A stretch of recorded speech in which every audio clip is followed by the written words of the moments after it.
This is the evening of Monday, the 8th day of December 2025. About 2 days ago, we saw that the American legislatures entered Nigeria and they were accompanied by the US ambassador to Nigeria and some members of the United Nations. They said they came for a fact-finding mission. So there are so many questions I'm going to explain that people have been asking about the fact-finding mission, because a lot of people are asking, are they just doing a fact-finding mission? What about the ones that they have done in the US? So they don't have a fact or a proof of what they were talking about before. So these are the questions we are going to look to in this video. And when they got home, Rep Moore posted this, that I came to Nigeria in the name of the Lord and on behalf of the American people, just ending a very productive congressional visit to Nigeria. We had rounds of meetings with the Nigerian government and people on the ground, including stops in Benue State. More details to come. Happy Sunday. God is great. So this was what he posted. But before we go forward, you see, in life, there is always a negative and positive aspect of it. This was Boris Johnson, former Prime Minister of UK. He was in Imo State, Nigeria, where he was talking literally nonsense, okay? Because someone who do not understand a nation, or maybe they really understand and they are playing game. And this is what Boris Johnson have to say, that we export huge quantities of whiskey, others to Nigeria in exchange of crude oil, brain and human resources. This is the mockery of the 21st century. He is saying that we imported or exported from Britain into Nigeria. We exported whiskey, alcoholic, drink into Nigeria. And Nigeria gave us crude oil and the most smartest people in Nigeria to work in Britain. I hope you understand the statement. What the statement implies is that this is a trade by barter. Only thing we have to offer Nigeria is whiskey. And what Nigeria is giving to us is crude oil. So Nigeria is giving us petroleum product, both the bitumen, everything, the wax, the gas. Nigeria is giving us everything. And above that, their natural resources, they are also giving us their human resources. But all we have to give them back is whiskey.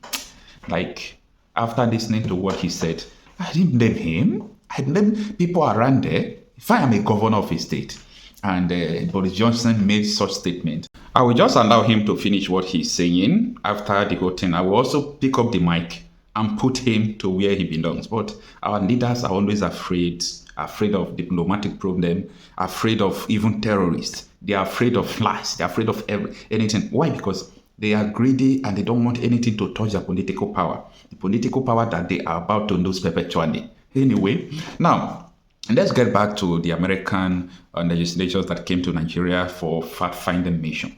Now, if you check the videos, I have done about 22 videos about Trump's planned intervention on Nigeria. And the last two videos I did about it, I was talking about the due process. When Trump made that statement, immediately Department of War, they announced that they are ready. Go and check it on their website. They said, we are ready to enter Nigeria. So everything was set.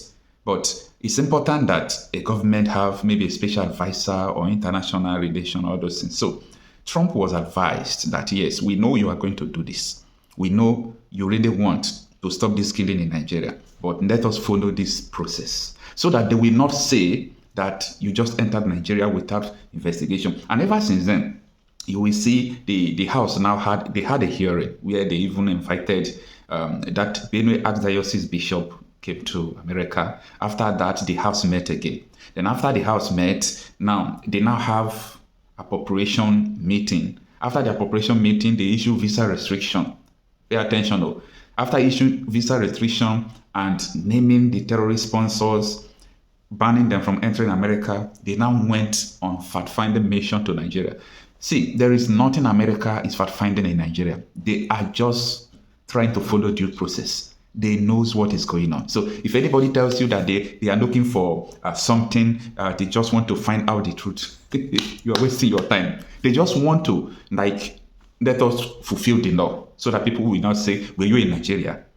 Trump asked you to investigate. Did you go to Nigeria? You remember Trump, asked this Rep Moore to lead the investigation team about this, right? So people may ask him, How did you conclude when you did not visit Nigeria? So I'm trying to let you know what is going on right now, that these people actually know what they are doing, not that they don't know what is going on. The world knows that there is a mass killing in Nigeria. That is the truth. There is a mass killing in Nigeria, and it's not stopping soon because the government are responsible for it. They visited Benue State Governor. Catholic bishops boycotted Benue State government house.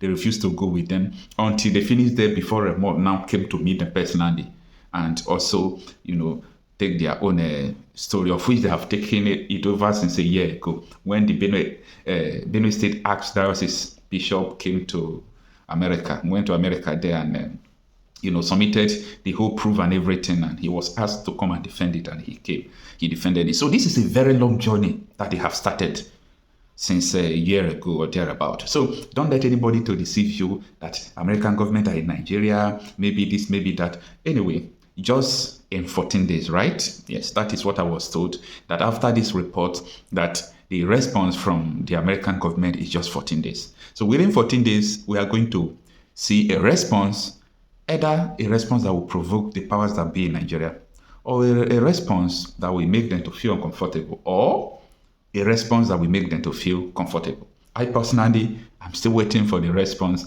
after this, because this fact-finding mission is the last investigation process and everything. So let's wait for what they are going to say. But I know that these people knows the truth. The truth is in their palm about what is going on in Nigeria. So that is by the way. And I was on Arise News where Rufai Oseni and other crews were discussing about this issue of US coming to Nigeria to do investigation, and also talking more about the coup that they attempted in Benin Republic and how Tinubu violated the law. Take a listen.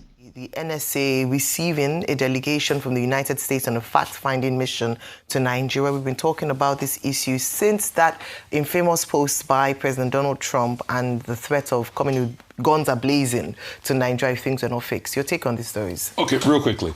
I totally condemn every coup, and kudos to the Nigerian forces that went out there to quell the coup. It's not today that Nigeria has been protecting the democracy of West Africa and Africa in general. And kudos to our soldiers. But the bone of contention that Dr. Abadi picked out is, did they do it legally? Because there's a proviso in Section 5 of the Constitution that talked about the president notifying the Senate. Was the Senate notified? And that's why people are now drawing comparisons with the case of Niger. Because in the case of Niger, we all saw the leak that happened, that Nigeria was already preparing a strike, and then the matter came to the Senate, and the Senate advised against it. But what we saw here is that all of a sudden President Tinubu, after the fact, just announced that Nigerian troops had been there and they had quelled the coup and uprising, which we support. But the way it was done. So the question is, will President Tinubu now come back to tell the Senate? Because there's also a proviso when you read through Section 5 of the Constitution that talks about that, okay, that the president can do it, and I'm sure that's where the government will hide under. That the president can do it if it's a limited operation, if it impinges on national security. I don't think they'll be able to prove that, but maybe they will prove that, because it's so close to home, it impinges on national security. And in the next 7 days, maybe now they will now formally make an appeal to the Senate. But the most important question is, and a lot of people are asking this, why did it go through the Senate for the case of Niger? Is it because of cultural ties? Why is that the Senate questioned the case of Niger? Because prior to even the strikes in Niger, there were cases of protests in the north. So we should also look at that. But let's go back to it. In as much as I condemn coup, is Talon a saint? No. And you see, the reason for the coups in these African countries and why an average watcher of television today might support those coups, despite the fact that I condemn the idea, and why I condemn the idea of a coup is that once you start, you don't know where to stop. Yeah. Everybody that has force now can take power. Even Yahoo boys and criminals can take power. But the question is, are the African leaders not even behaving like Yahoo boys in the first place? Look at Talon. It was just on Saturday. Talon passed, and the National Assembly was probably Robertson, passed a law to extend the presidential term to 7 years. Anyway, Talon will not be a beneficiary. But the most important part we should look at about that law is the 25-30-man Senate seat that pretty much second guesses what the lower house does. There are indications that Talon might want to put himself there to be able to check this is anointed candidate minister. And Talon had been very high-handed, like Ouattara. You see, when I even look at the hypocrisy of ECOWAS and they say the volunteer force, and I'm seeing Côte d'Ivoire in there, Côte d'Ivoire, with Alassane Ouattara, that has violated democratic tenets, that has committed this act of statitism in power, that because most of his preferred successors died, like Hamid Bakayoko and the likes, he decided to stay on the power. He stayed there for like 16 years. Is it countries like Togo? Togo did the same with the constitution. They've made the role of the president ceremonial. They have a council of ministers that the president leads that has the real power. So all of the African leaders have made it very easy for the coups to happen. So in as much as we are saying we condemn coups, we should also check these Yahoo boys we call leaders. Because across the African continent, there are a bunch of Yahoo boys that always think of themselves and not the interest of the people. Secondly, as regards the, what's it called, NSA, NSA. Fact-finding mission. That's very good, but Americans already know the facts of what's happening. There's been mass killings. I'm happy that Americans are on ground. We knew there was a fact-finding mission that was supported by somebody that's been nominated as ambassador today. We know how that ended. But the truth has to be said. Where is the government going to show us those that are complicit in all of this? If the government cannot show us, then there's a level of complicity going on. Yesterday, they released 100 people. You release people from Niger. There are no killing of bandits. They are not bringing the bandits to book. The playbook is way too obvious now. That's why some people are saying, isn't it looking like collabo? They kidnap people. Till today, the government has not been able to tell us. Those that ordered the troops to leave the secondary school in Kebbi. They said an investigation. Investigation my foot. Why investigation done? Investigation my foot.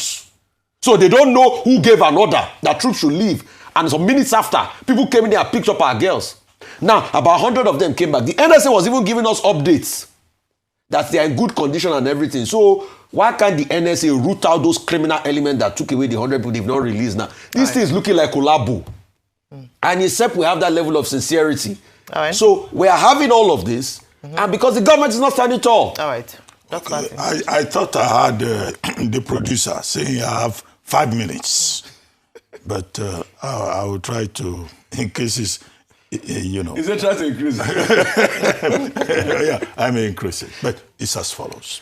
Now, Chapter 8 of the UN Charter, talks about preventing, forceful removal of legitimate governments, democratic governments, and regional groups coming together. Article 21 of the ECOWAS protocol retains that principle. Article 25 of the ECOWAS protocol further explains that.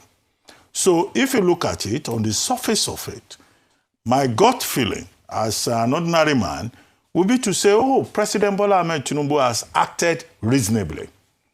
He has tried to respond very quickly. It was an emergency that was happening by the border, next door to Nigeria. Yeah.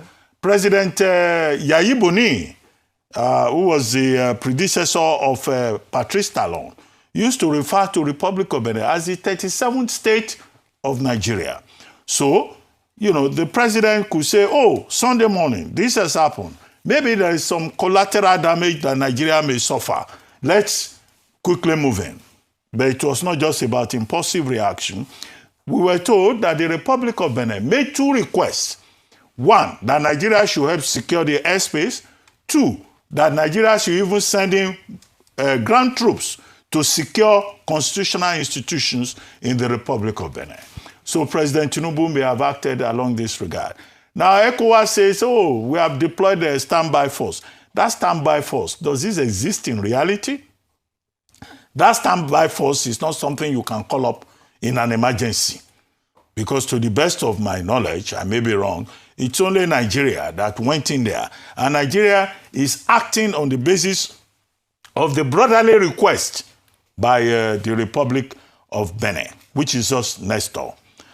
While, as an ordinary man, I think that that's nice for Nigeria to show that, we're the biggest country in West Africa. Yeah. We will not allow any nonsense. there is the legal aspect of it. Now, some people may say it's political, it's about survival, it's not legalese. But the Constitution of Nigeria is the basic law in Section 5. The president of Nigeria, if he sees that Nigeria is facing imminent attack, is given powers to deploy troops. But subsections 4 and subsection 5 of that Section 5 says he shall get the approval, the ratification of the National Assembly.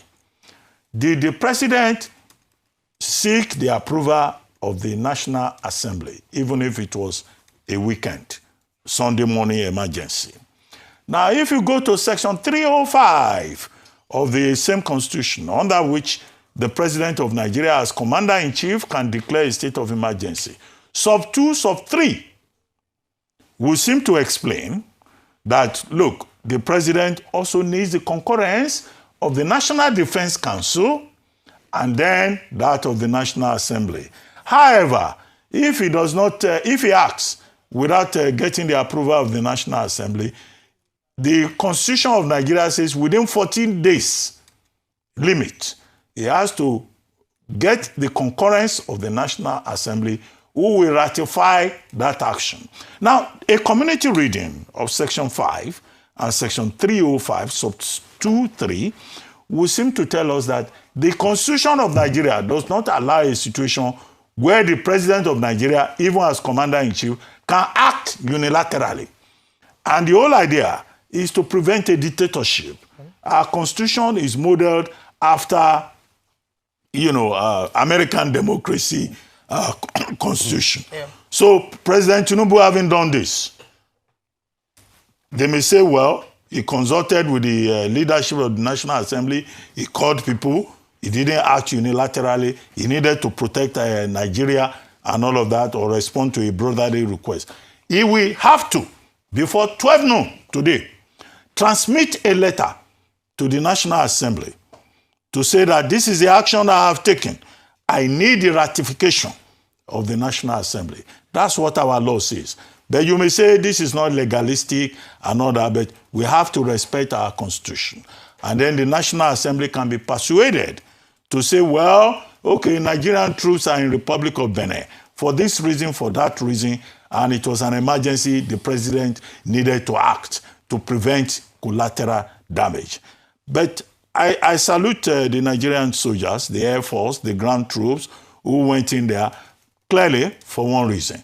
It was a demonstration effect to send a signal to anybody, any ambitious person in Nigeria who may want to imitate what is happening, what has happened in Mali, Madagascar, Burkina Faso, Guinea-Bissau, Niger, Chad, that the Nigerian military has the capacity to quell any kind of violation of the constitutional order. However, President Patrice Talon has spoken, but President Patrice Talon, I didn't hear him paying special attention to Nigeria.